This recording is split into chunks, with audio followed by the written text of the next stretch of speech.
Did you know that by the age of 3, a child's brain is already 80% the size of an adult's brain? This rapid brain growth means that the earliest years are a critical period for emotional, cognitive, and social development. Understanding the foundational theories of child development isn't just academic, it's essential for every parent who wants to nurture a well-rounded, happy child. In this video, we'll dive into 6 key theories that have shaped our understanding of how children grow and learn. From Piaget's stages of cognitive development to Skinner's insights into language acquisition, these theories offer a blueprint for supportive parenting. Whether you're wondering how to foster secure attachments or how to effectively support your child's language skills, we've got you covered. Prepare to look at your child's development through a new lens. You'll learn not just the what and the how, but the why behind your child's growth. Are you ready to unlock the secrets of child development? Let's get started on this enlightening journey together. Chapter 1. Blueprints of Growth. Understanding Piaget's stages of cognitive development. Jean Piaget, a Swiss psychologist, revolutionized our understanding of children's minds. His theory? That children go through 4 distinct stages of cognitive development. Piaget believed that children are little scientists, actively exploring and making sense of the world around them. The first stage is the sensorimotor stage, spanning from birth to about 2 years. Here, babies learn through their senses and actions. For instance, shaking a rattle and realizing it makes a sound. Piaget observed that around 8 months, babies develop object permanence, the understanding that objects continue to exist even when out of sight. This marks a critical shift in their cognitive abilities. Next, we have the preoperational stage, which lasts until about 7 years old. During this period, children start to use language and think symbolically. They're known for magical thinking and egocentrism. They might believe, for example, that the moon follows them. It's a charming time, but also crucial for developing language and imagination. A fascinating fact from Piaget's observations: he found that children in this stage often struggle with the concept of conservation. They may think a tall, narrow glass holds more water than a short, wide one, even if the water amounts are the same. This isn't just cute, it's a fundamental step in developing logical thinking. Piaget's stages tell us that pushing children too fast can be counterproductive. Each stage lays down the neurological pathways for the next. As Piaget famously said, the goal of education is not to increase the amount of knowledge but to create the possibilities for a child to invent and discover.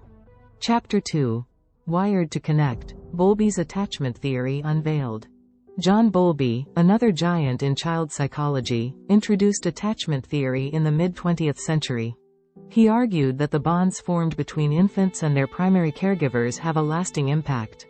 Bowlby believed that these early attachments shape our ability to form relationships throughout life. According to Bowlby, a securely attached child feels safe to explore the world, knowing they have a secure base to return to. In contrast, children with insecure attachments might become overly clingy or distant. These patterns, surprisingly, echo into adulthood.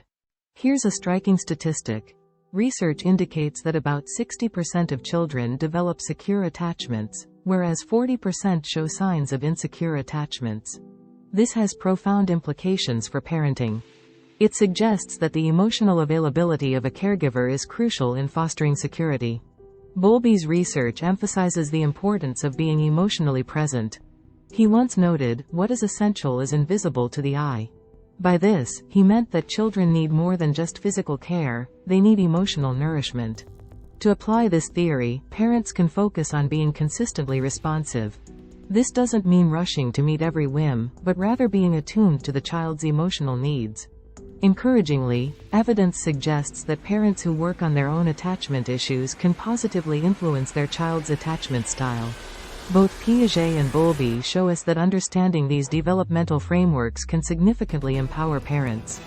By applying these insights, parents can provide environments that nurture confident, curious, and emotionally healthy children. Chapter 3. The Social Scaffold. Vygotsky's Zone of Proximal Development.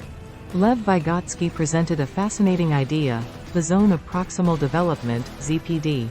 This concept is all about finding the sweet spot in learning, where a child can perform a task with a bit of help. It's not too easy, not too hard, it's just right for stretching their capabilities. Vygotsky believed that learning is inherently a social process.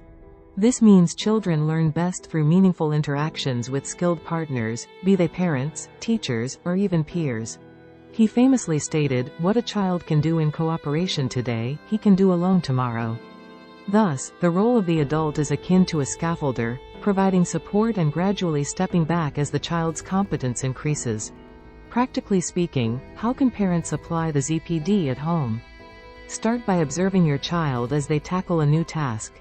Offer assistance only when necessary and gradually reduce help as your child becomes more adept. This could be as simple as helping them solve a puzzle by suggesting they look for corner pieces first. A surprising statistic that Vygotsky's research brought to light is that children who are taught within their ZPD outperform those who learn through traditional methods by nearly 50%. This underscores the effectiveness of tailored learning experiences that consider individual readiness. To make the most of the ZPD, encourage your child to teach you something they know. This role reversal not only boosts their confidence but solidifies their knowledge. As Vygotsky pointed out, through others, we become ourselves. Chapter 4. Moral Compass. Kohlberg's Stages of Moral Development. Lawrence Kohlberg extended Piaget's work to explore how our moral reasoning evolves. He outlined 6 stages of moral development, from obedience to universal ethical principles. Kohlberg's work helps us understand not just what children do, but why they think it's right or wrong.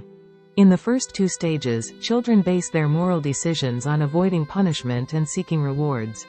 Kohlberg noted that at these stages, morality is externally controlled. Parents can guide their children from this external to an internal moral compass by encouraging empathy and discussing the reasons behind rules, rather than just enforcing them. For example, instead of saying, "Don't hit your sister because you'll be put in timeout," you might explain, "When you hit, it hurts her, and it makes her sad. How would you feel if someone did that to you?" This shift in dialogue helps children develop a deeper understanding of consequences and respect for others.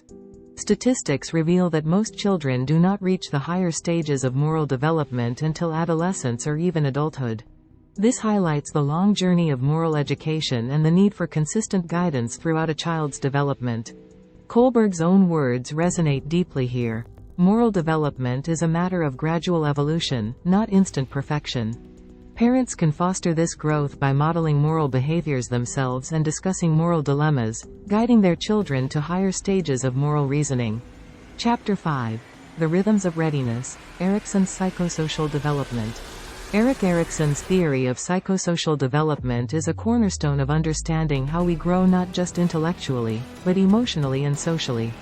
He mapped out 8 stages, each presenting a conflict that must be resolved for healthy development.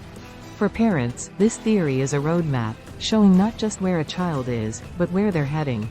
The first stage, for instance, centers around trust versus mistrust.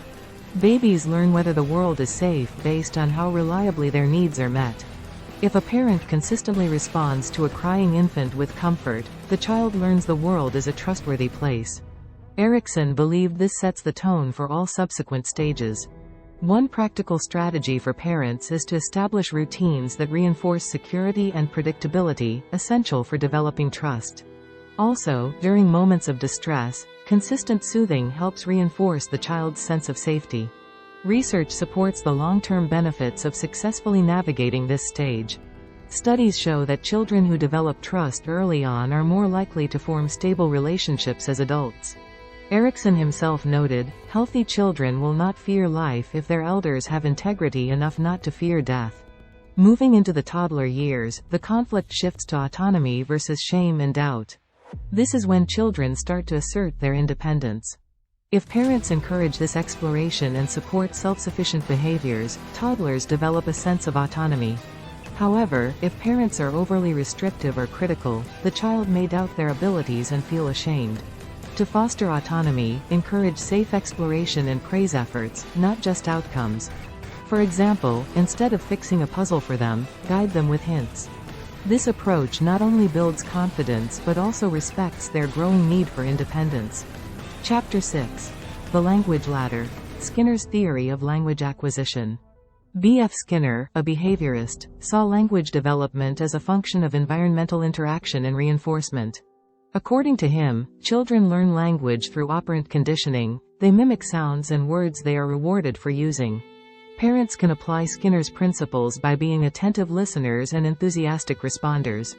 When a child attempts to speak or mimic sounds, responding with smiles and verbal praise encourages them to continue practicing their verbal skills. An intriguing piece of data from Skinner's studies shows that children who are frequently spoken to and read to from an early age develop richer vocabularies. This highlights the importance of active engagement in stimulating language growth. Skinner famously said, "Education is what survives when what has been learned has been forgotten." This suggests that the process of learning, the reinforcements and interactions, is more critical than the specifics of what is learned. To put this into practice, create a language-rich environment. Narrate your actions throughout the day, read books together, and encourage your child to express their thoughts and feelings. This not only aids in language development but also strengthens the parent-child bond. Moreover, incorporating play that involves naming objects and describing actions can be very effective. For instance, during playtime, label toys and actions explicitly. "Look, you're building a tall tower."